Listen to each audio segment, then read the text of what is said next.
evening. 2 years ago, at exactly the same time, 8 p.m. on the 8th of November 2016, Prime Minister Narendra Modi addressed the nation and declared that all 500 and 1,000 rupee notes will be withdrawn with immediate effect.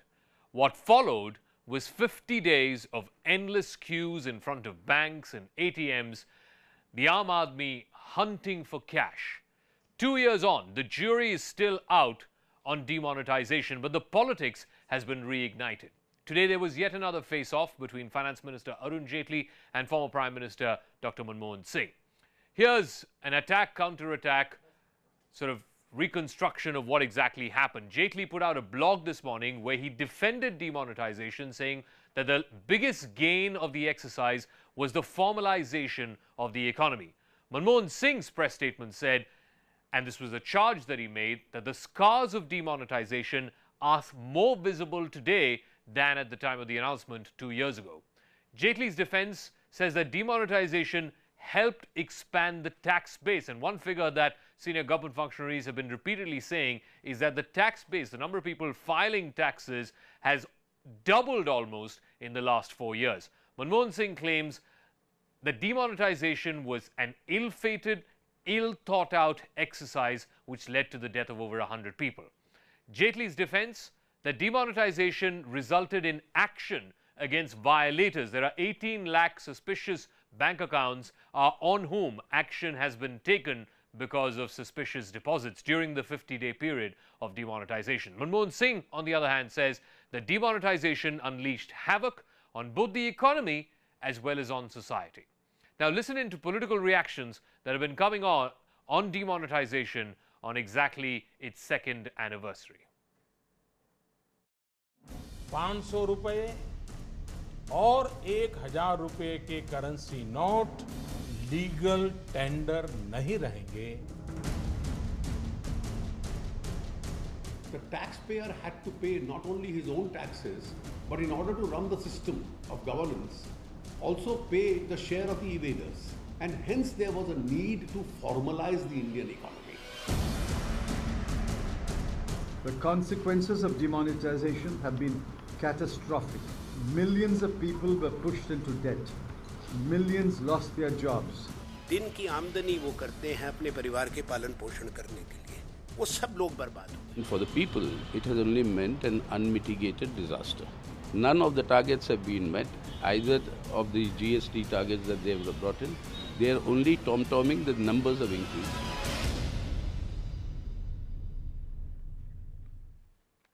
All right, while the opposition continues to maintain that this was an unmitigated disaster, the government says this led to greater formalization of the economy. The jury, even 2 years on, is still out on whether demonetisation was a success or a failure. Joining us on our talking point tonight, Dr. Sanjay Baru is columnist and author and a former advisor to the former Prime Minister Dr. Manmohan Singh. Anand Jain is founder at Acropolis Capital Group and an economist. Zafar Islam, spokesperson of the BJP, and Sanjay Jha, spokesperson of the Congress, will be joining us in a minute.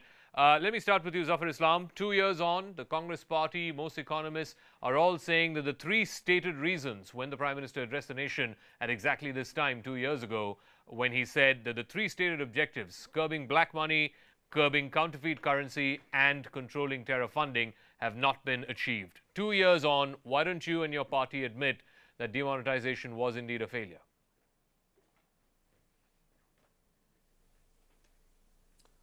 Zaka, let me respond to your question first. I think you've heard what the Honourable Finance Minister said. It is very evident from the fact that in one stroke of pen, the Honourable Prime Minister had achieved many objectives, including curbing the black money, direct attack on the people who are holding cash on anonymous name, and the anonymity which was there has completely ended because of the demonetization scheme which was introduced 2 years ago. So it was a complete success purely because the objective. Many of people in the market said in India or on your channel or elsewhere was speculating that money will not come back to RBI. The cash will not come back to the RBI. That was never the objective. The objective was that the money should come back, anonymity should end, and this should become part of the system, and that is what has happened. No, this so will how has definitely that give boost curbed black to the money? economy, and How has that curbed the black informal money? In economy fact, will, on the definitely contrary, fold what we informal heard, economy. what we And heard that on the that is 8th what of November happened. Secondly, what 2016, is and more once again, important, that you what should we not heard on the see 8th of November 2016 and in the days isolation. There are many subsequent to that was that 3 or 4 lakh crores will not come back to the RBI, and that was the amount of black money in the system. On the contrary, RBI's report that was put out last month clearly says that 99.3%, that is 15.3 lakh crore out of 15.4 lakh crore at the time of demonetization, have come back into the system. So how are you claiming that black money has been reduced? Zaka, nobody in the government had ever claimed that 3 lakh crore or 4 lakh crore will not come back to the system. In fact, on the contrary, we were expecting every penny should come back. And as I said, we were concerned, the government was concerned more on anonymity rather than money now should not be coming back to the system. In fact, it is 99.3%, it should 100% should have come back, but 99.3% has only come back. Okay. Because there are more than 18 lakh accounts where the money was deposited. Those are the accounts which has been suspected that their income level is much lower than the amount they have deposited. Okay, almost 18 lakh accounts are suspect. Needs to have almost name. 18 lakh accounts are suspect. Okay, okay, fair enough. Somebody should be holding that money, and let Sanjay Jha respond to that. Let Sanjay Jha respond to that. The government and the finance minister today in his blog claiming that it led to greater formalization of the economy. Direct taxes have gone up by more than 50%. The number of people filing IT returns is almost doubled in the last 4 years.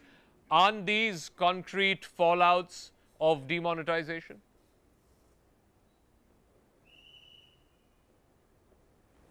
Zaka, before I debunk the finance minister's what I call as very duplicitous data, let's accept one reality, that the Narendra Modi government, led by the Prime Minister himself, because it was his own unilateral call, has grievously damaged the Indian economy, and I think misled, probably the entire population of India. But look at Arun Jaitley's highly suspect data.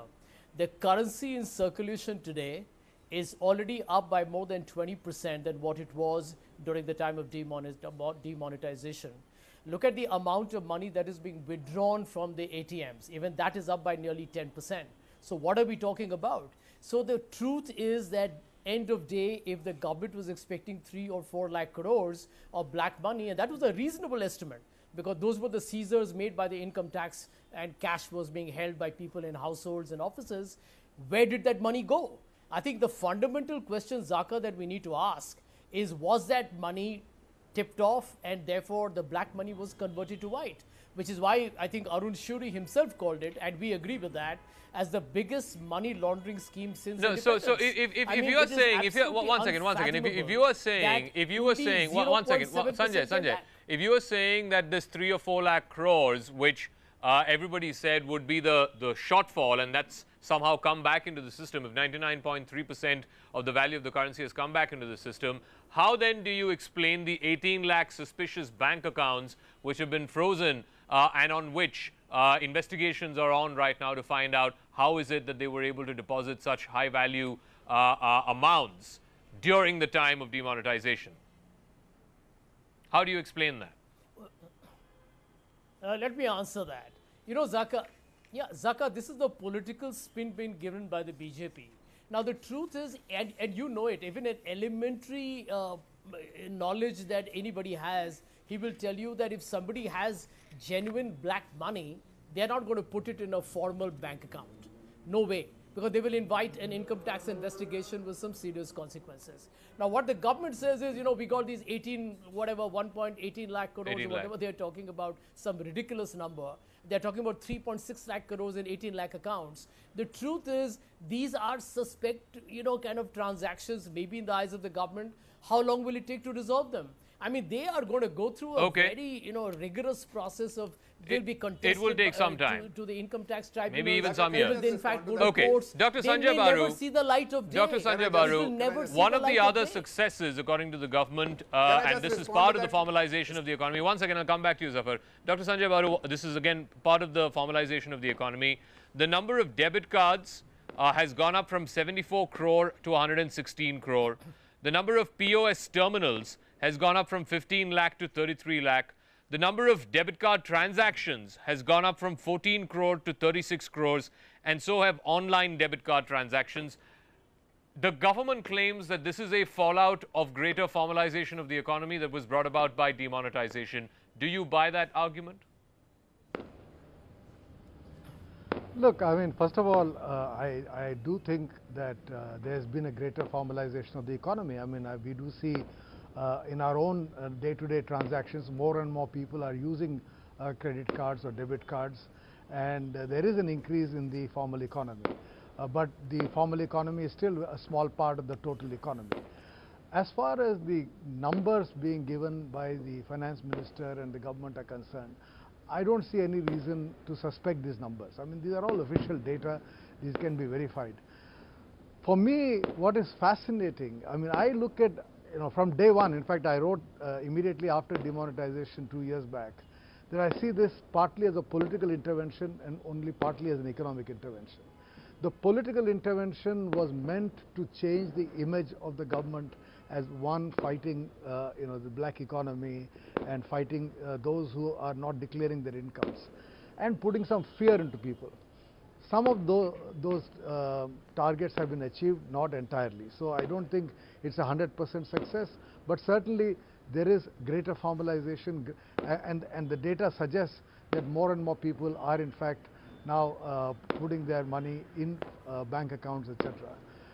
But the other interesting thing, Zaka, and I don't know if you want to pursue this or maybe come back to it later, is that in the immediate aftermath of demonetization, people talk about the tremendous negative impact on the people or the suffering of the people. We did not actually see any political manifestation of this anger in the first 6 months. Yeah. When, of course, all of us stood in queues, long queues, we were very frustrated standing in long queues. But in fact, in those 6 months, all the political data, including the UP election, suggests that the move was not that unpopular. Yeah. But I think the real problem with demonetization has been more recently, with a lot of small businesses being affected and continuing to be affected.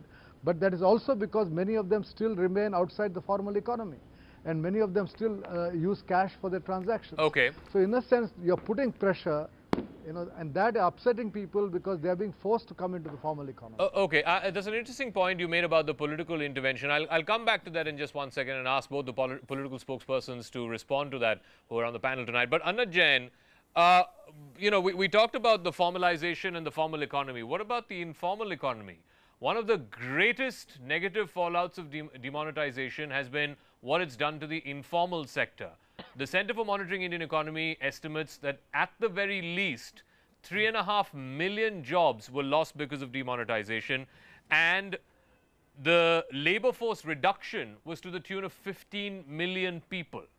That's a very real consequence, and that's a very immediate consequence. That's a consequence that has a huge bearing on lives and livelihoods.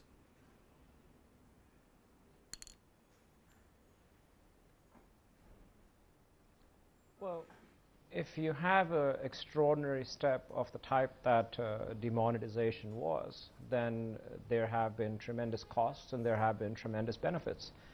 And this effect on the informal economy is obviously one of them. And if you accept the BJP's premise that the whole act was designed to formalize the economy, then this is a concomitant of that act and perhaps a desirable outcome.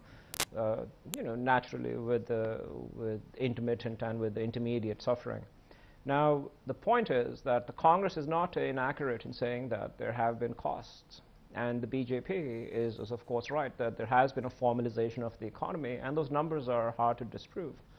There have been benefits and there have been costs. The reconciliation of both has to be done by the electorate. And I agree with the previous panelist, Dr. Baru, that this is not really merely an economic action. It was a political action, and the electorate will decide in 2019 if this has been worth it. The reckoning will have to be done by the electorate, A. Okay. B, I think the point, however, to make is the motivation underlying it, and nobody is asking as to what is the motivation for why the BJP did as they did. And I think it is churlish to perhaps to accept what the Congress has said, And I would, of course, request the Congress spokesman to explain that.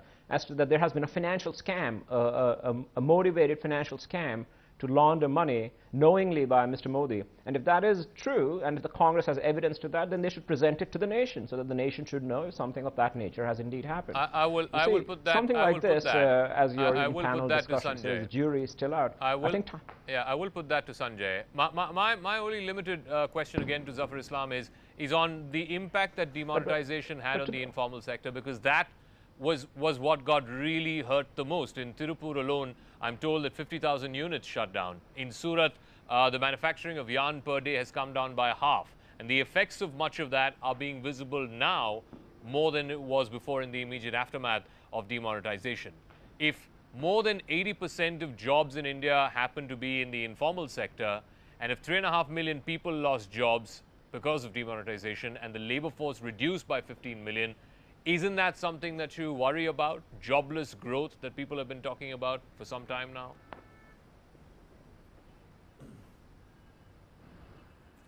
Zaka, there are 2-3 points I would like to make. First, that you should not see demonetization in isolation. You have to see many other initiatives and the structural reforms undertaken by the government of India to formalize the economy. Second, what is more important, that while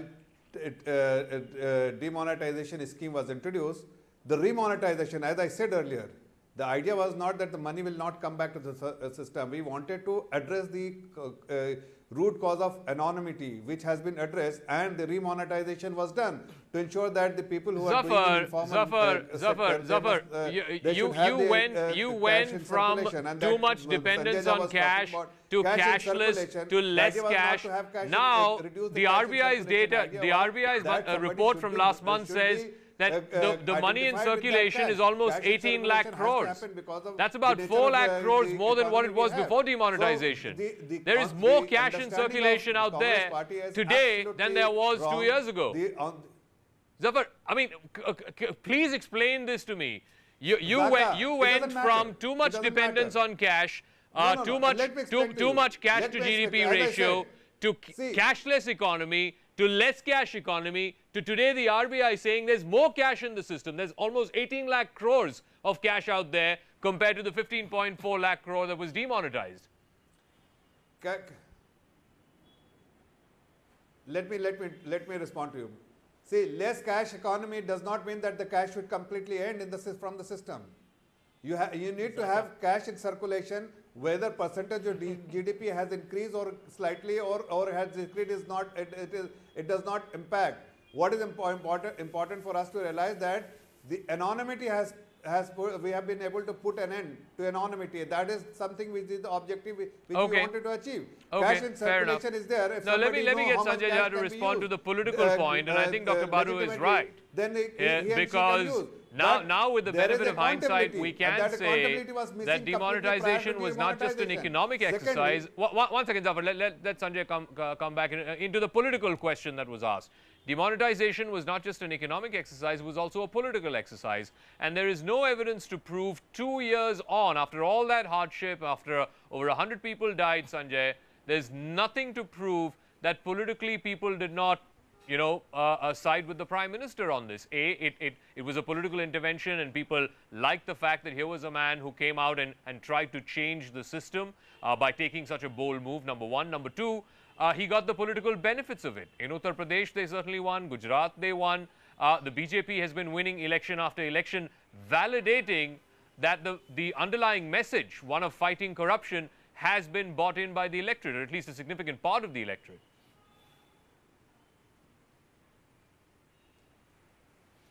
Zaka, let me tell you, I disagree with two of your panelists who mentioned that this was a partially political decision. It was a purely political call, and it was done with only one singular purpose: to try and boost a sagging image of the Prime Minister as an anti-corruption crusader. Because, end of day, people were beginning to ask, where is the Kala Dhan that you are talking about? So what is the bottom line here? The bottom line here is that India's GDP went down by a significant 1.5 to close to 2%, which is a loss of almost 3 lakh crores. I mean, that's a loss to the common man of India, by the way. It's a substantial number. No, but now, we're back let me tell up you at where 8% this plus actually now. catches up with the BJP. We're back up at 8% plus now. No, let me answer, Zaka. You see, let me tell you this point. They made a lot of hullabaloo about the fact that, we won Uttar Pradesh, won Uttarakhand. But the cost of demonetization, its real negative ramifications on the informal economy, and frankly, that was to impact the formal economy as well, would take time. And therefore, now the chickens have come home to roost. Because look at the hard numbers. You gave the numbers of the currency in circulation. I can give you numbers that even Arun Jaitley talking about formalization. Formalization is a natural process of an evolving economy. You don't superimpose it. You can't force people to use cards. I mean, look at the transactions. The transactions are back to old times. ATMs are again being used for cash withdrawals. What does it tell you? I think the truth is that we should look at that number. Why is it, and this is the point I want to repeat on your channel for the benefit of your viewers, why is it that when there is a trend of cash being held as black money of close to 6% of the overall black money in India, or the cash in cash overall in the industry, why is it that not more than 0.7% came back into the banking system? Okay. And we believe it's a clear tip-off. Mr. Jain asked, where do we have the evidence? Yeah, let me tell you this with full responsibility. There will be a change in government in 2019, and there will be a full-scale investigation into what we believe is a big money laundering scam that will have to be investigated. Dr. Baru, do you buy that? I mean, it was Arun Shourie who came up with this, that demonetization was a grand, a swindling exercise. Do you believe the fact that 99.3% of the cash in circulation has come back into the system is evidence that people were tipped off, perhaps in collusion with bank officials? How does it make a difference what I believe in? I don't want to get into purely speculative discussion. I think the numbers are there, this data is there, and I am one of those economists who has always gone by official data, whichever government has been in power. So the data suggests that the economy has bounced back. The data suggests a greater degree of formalization. The data suggests, that there has been an increase in the number of bank accounts. People are using check payments or electronic payments, etc. All the data is there. So let's go by the data. There is no question that there was a lot of suffering. I mean, I don't think anybody is wrong in suggesting that several sectors in the economy were hurt. You mentioned Tirupur or Surat, but the fact is that many of them were dealing with in a cash economy, and given the fact that you suddenly withdrew cash, a lot of these operations were affected. So, and a lot of small businesses were affected. So I don't think you can deny that there was a lot of negative economic impact. But on the contrary, the economy has continued to grow at 7 to 8%. And you were asking the question earlier, why is it that there is more cash now in the economy? Some 18 lakh crores almost. Yeah. The economy is larger. Yeah, so the economy is larger, and therefore, we have not had a decline in the growth rate. We have had a decline in the, we have had a deceleration in the growth rate. In other words, from 8% it came down to 7.6% to 6.7%. But even at 6.7%, it's a positive growth rate. Yeah. So as growth goes up, cash utilization does go up. But, so I think there are two different issues. Suffering there was, of course there was. But on the other hand, there are certain objectives of demonetization that have been met. But as I said, these objectives were both economic and political. And I think we'll have to assess the overall impact in those terms. Okay, Anna Jain, I'm going to get a round of closing comments as well. I mean, can we conclude one way or the other whether this exercise was a success or a failure, or is it always going to be a mixed bag?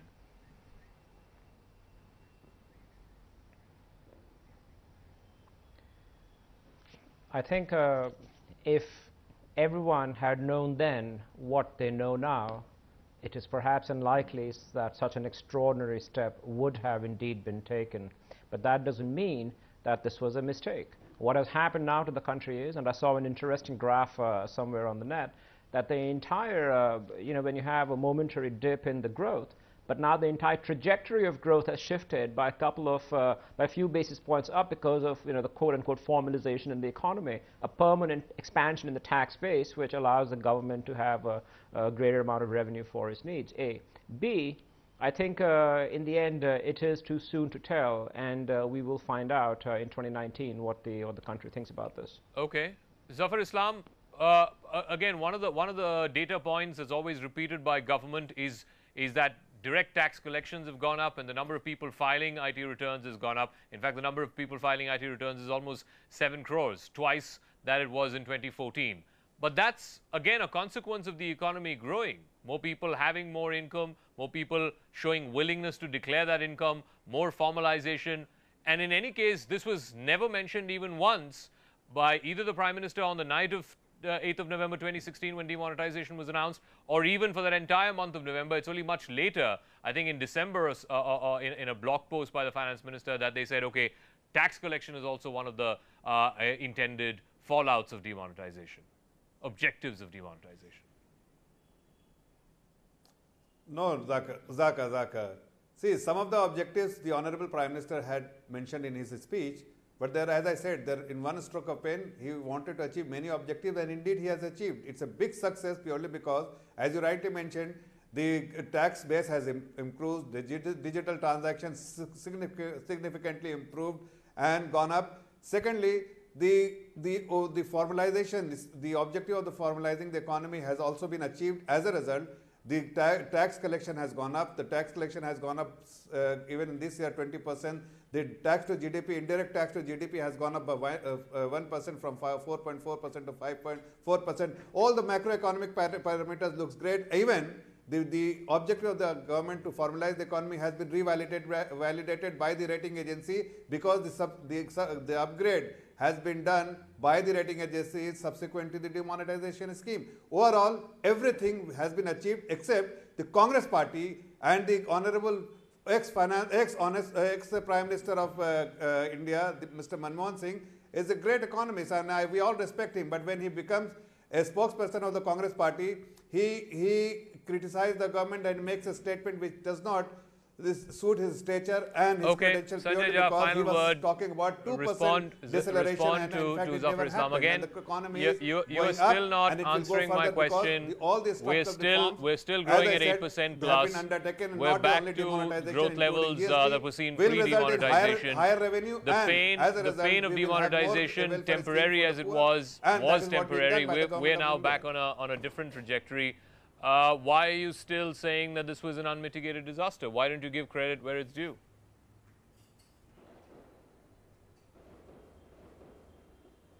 Well, Zaka, the best way to evaluate the performance of a scheme, which I call as voodoo economics of demonetization announced by Narendra Modi, has to be against the stated objectives. He made a very melodramatic flourish with the typical razzmatazz of a salesman and said, you know what? Black money will be obliterated.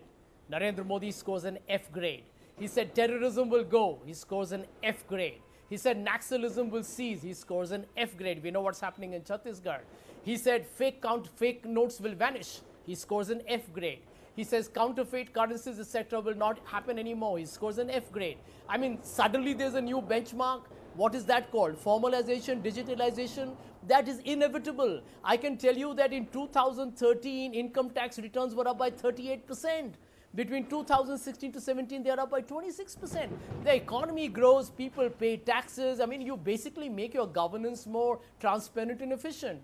I think this is nothing but selective cherry picking of a very desperate government that now has egg on its face. Okay. Narendra Modi may have got away by trying to position the Uttar Pradesh verdict where, that's saying that this is a referendum for demonetization. Well, 2019 and the winter elections of this year is going to be a very different story. Not to mention, Zaka, 140 Indians died. We will be here at CNN-News18. So will you, I'm sure, and so will Zafar. So will Dr. Baru. We'll talk on the 11th of December, as I'm sure we will talk in May of 2019. Thank you very much, though. Thank you very much, though, for joining us 2 years on. Like I said, the jury's still out. And I think the very important marker or differentiator now, again, with the benefit of hindsight, is that we have to look at demonetization as a part economic exercise and a part political exercise. And if you were to leave the economic side of the argument aside for a moment and look at it as a political exercise, then clearly the Prime Minister, the government have bragging rights over that political exercise. He's making news again, this time unfortunately not for his on-field magic, but for some off-field comments that he made. Kohli is facing a lot of flack online after asking a cricket fan to leave India for liking Australian and English batsmen over their Indian contemporaries. In a video message which was meant to promote his new app, Kohli said to this cricket fan, who, by the way, had told him that he enjoyed watching English and Australian batsmen more than watching Indian batsmen. He referred to Kohli as an overrated batsman. This didn't quite go down well with the skipper, who asked the fan to go live somewhere else. Listen in to this video, which went viral, and then, of course, people just took Kohli apart for the comment that he made. 2-1-1. Overrated batsman. I personally have seen nothing special in his batting. I enjoy watching English and Australian batsmen more than these Indian. Okay. I don't think that you should live in India, then you should go and live somewhere else. No, why are you living in our country and loving other countries? But I don't mind you not liking me. I don't think you should live in our country and like other things.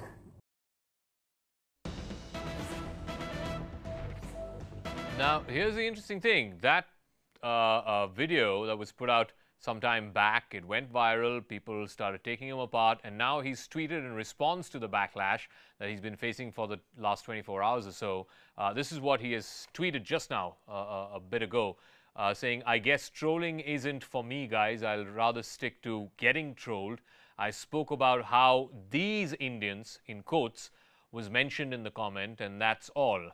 I'm all for freedom of choice. Keep it light, guys, and enjoy the festive season.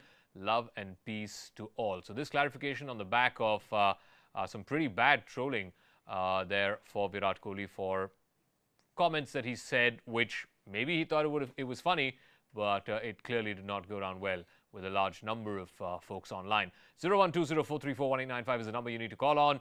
Share with us, what do you make of this? I mean, it's certainly not logical. Can you justify something like this? Least of all coming from the captain of India.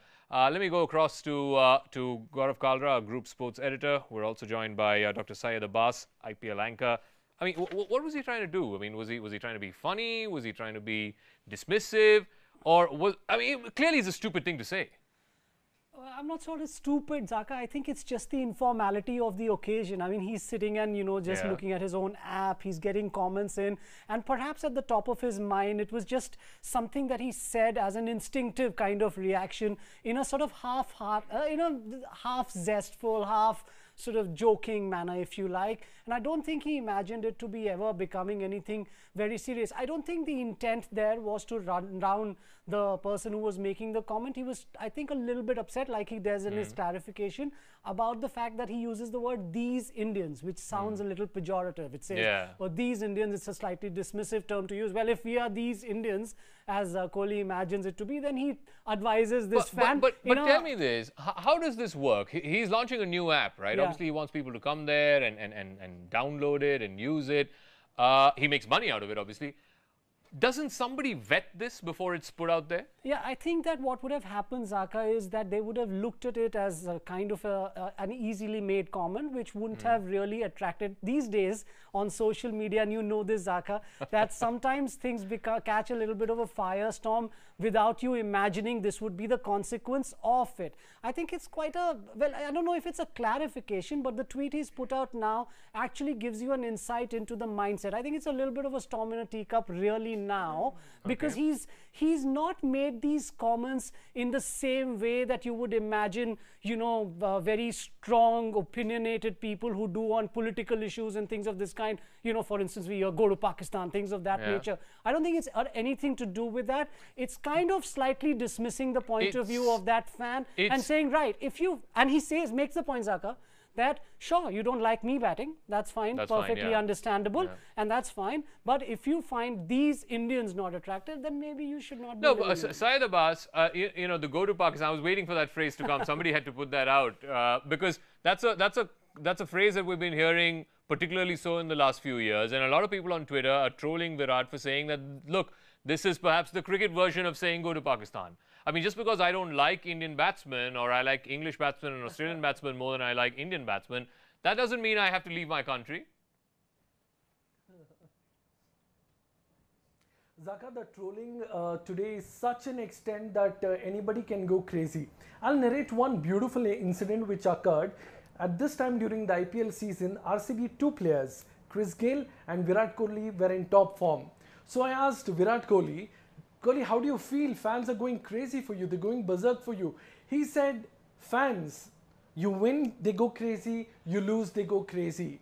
I think they should support us when we are back down. That is what I expect from them. The same trollers, trust me Zaka, the same trollers will hail him as King Kohli, Legend Kohli, Champion Kohli. And when it goes a little amiss, they are trolling him. It is very, very unfortunate.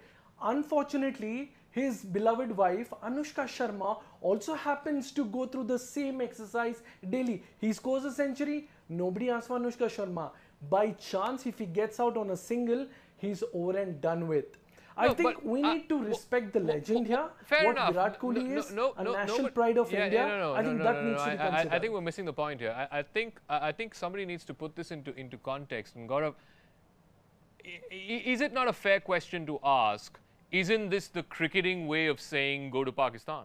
I mean, that's what the people who are calling him out are asking online. I think the tonality of the comment is also important, Zaka. Yeah. The atmosphere in which he makes it, it's a very light-hearted. He's sitting back. It's an informal setting. He's looking at his phone and he's interacting in a sense, so to speak, with his fans. So in that context, he says it in a jocular way. And I don't think he means it in quite the way that you hear it from those who ask for people to move to Pakistan because they support because we are increasingly seeing cricketers like, a Gambhir, Sehwag, who are saying stuff like this. Well, I mean, not quite. I think they are taking stances on political issues in many ways, and Virat Kohli's done nothing of the kind. He's commented on the on a fan's assessment of his own batting and what he likes to see in other players. I think one of the other things he says in his clarification, I hate using that word, but he does in his clarification, he's all for freedom of choice. And I think he exercises that in his conduct as well. His favorite tennis player is Roger Federer. He supports English teams. There was a video. Nobody asked him to go to Switzerland or to England because he likes Roger Federer or the English team. There was a lovely video. I mean, he would have seen the humor in this. There was a lovely video doing the rounds that at 2008, when he was captain of India at the Under-19 World Cup, he said, I am, in one of these introductory videos, I am Virat Kohli, my favorite batsman is Herschel Gibbs. So, I think we've got to have a little bit of a laugh about this and move on from it. It really was something that he probably did not think through while saying, but I don't think there's anything at all remotely sinister about it. I think it says more about his PR team, the people who vet his tweets and his social media stuff more than it says about him. I'm not saying it doesn't say anything about him or his thinking or the way he articulates stuff, but let's get some callers in because, like I said, it's led to a lot of online chatter. Mr. Zoya Gautam is our first caller. I think he's calling us from Bhopal. Good evening, sir. I couldn't agree with you more when you say that the spin doctors of the PR team are working overtime to justify their fat salaries. Kohli, by the way, has been, till this, I heard this comment, one of my favorite cricketers. But I feel that it's an act of shame and stupidity. Please give me some space. I wish to elaborate on that. I, as a citizen of this country, am proud of Donald Bradman, King Telly, Roger Federer, Muhammad Ali. I don't know which country the PR spinners will ask me to be expatriated to. Likewise, people in the West or overseas who love the Taj Mahal, love Kapil Dev, love Sunil Gavaskar, love Sachin Tendulkar. We will be full of Australians, Americans, Brazilians, and the like. This should be seen as a psychological error. And I have come to learn a lot more about Kohli. And he's a youngster as compared to my age. I think he needs to grow up in his mind and in his heart, as he is great and excellent at cricket. Repeat that word, excellent at cricket. But he needs some excellence in his heart and in his mind. And I say this as a fan of Kohli. I was ashamed about that Anushka, about that pilferage, about that garbage instance also. I thought the least they could have done, I take this opportunity to say that now, they should have got down from their car and started lifting the garbage. That would have made Kohli great. Not that he's not great as it is. He should learn from the likes of Kapil Dev, Sunil Gavaskar, Sachin Tendulkar, Saurav Ganguly, and the wall, that is Dravid. Thank you, Bert. All right, thank you so much. Let's get a couple of more callers. Mr. Gurumurthy from Coimbatore. Good evening, Zaka. Yeah. Listening to your discussions with different people, I read a book several years back, The Peter Principle by Lawrence Peter and Raymond Hull. You know, everyone reaches the top, or he calls it the level of incompetence. Competence of Kohli is never questioned as a sports player, but it seems that he has reached the level of social incompetence. Maybe he will correct it in future and make it all right. All right, thank you for your call. Krish Chandra is calling us from Motihari in Bihar. Yes, sir. Yes. Hello? Yes, go ahead. Sir, I want to say... Hello? Yes, I can hear you. Go ahead. Sir, I want to say Virat Kohli is not saying good for fans, but now you see in Indian Constitution, you can see Article 19, in Article 19, right to freedom expression. So what is this? This is not a very bad thing from Virat Kohli. So I want to say, sir, there is no news from this, this news from Okay, thank you for your call. Shobha Shankar is calling us from Hyderabad. Yeah. Go ahead, ma'am. Good evening. I would like to refer that Virat Kohli's remark is not bad. It is justified because it is just out of love for the nation, because he's a true player. When we love our nation, definitely we won't not like anyone to appreciate others. That's a common sense.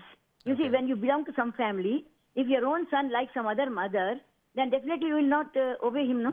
That is true. He's a true national. He, out of love and affection for the nation, because they play so hard for us, and they play hard for the country, not for themselves.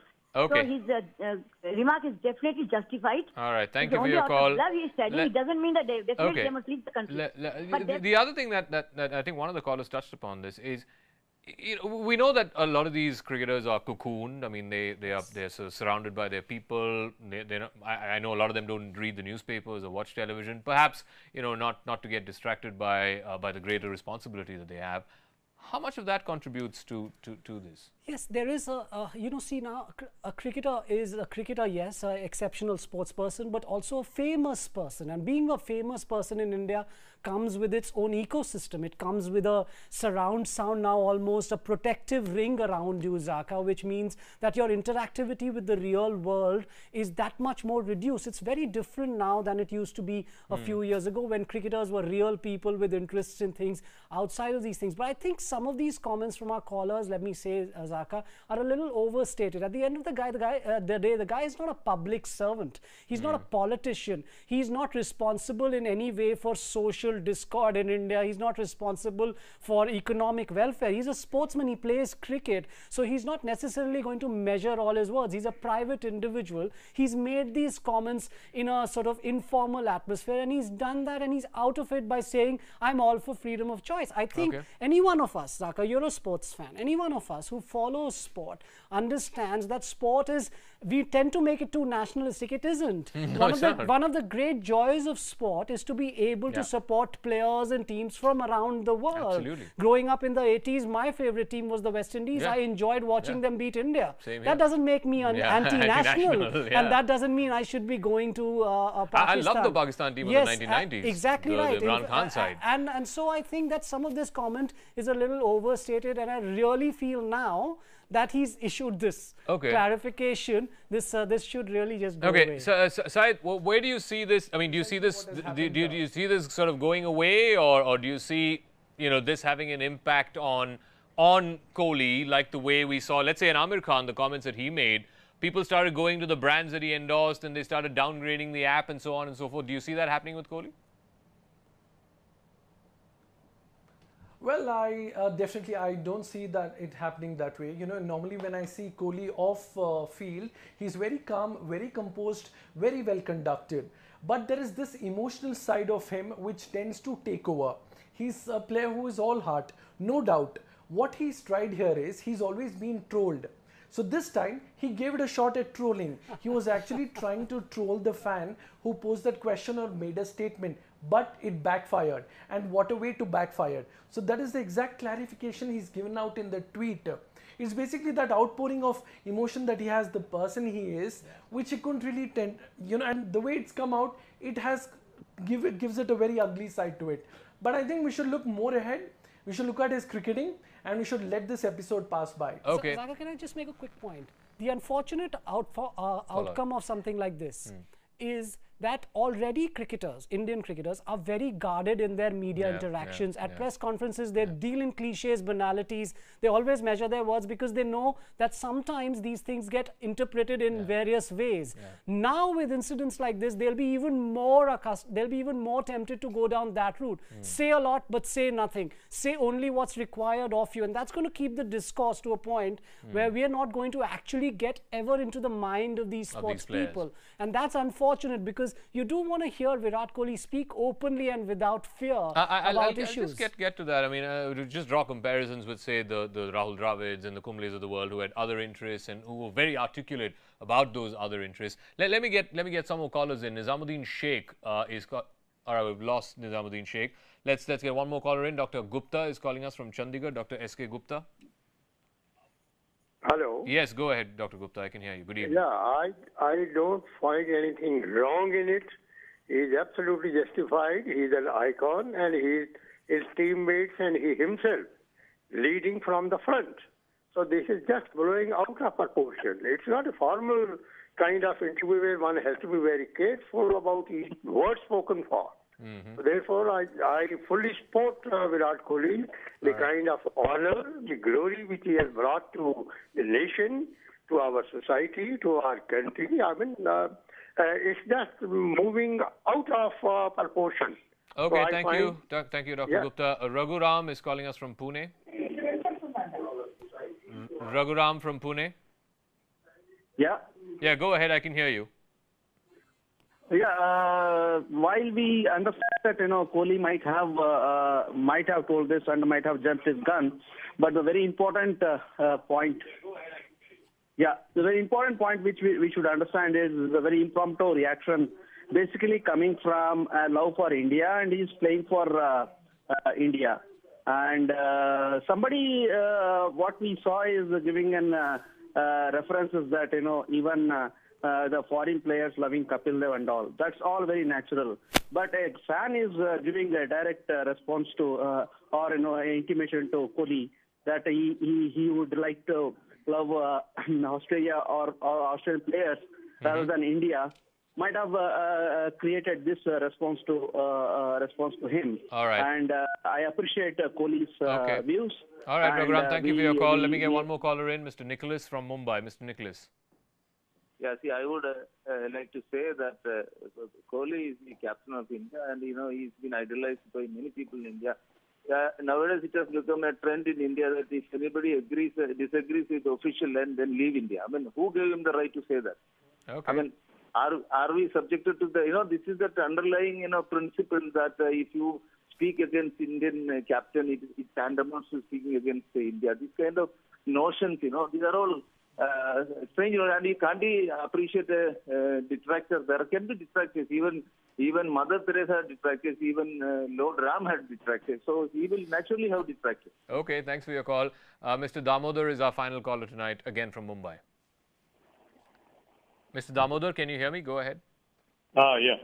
Go ahead. Hello. Yes, go ahead. I can hear you. Yeah, this about what Kohli himself has said. If you don't like my batting, it is very fine. But there's one or two words that whoever has commented that he has used. I will watch Australians, England, rather than these Indians. These Indians, that means it is kind of racist, you can say. He can mention specify any cricketer, individual cricketer. When you say these Indians, that means it is about the whole nation. So whatever Kohli said, it is absolutely right. Okay, so all right. Yeah. Thank you for your call.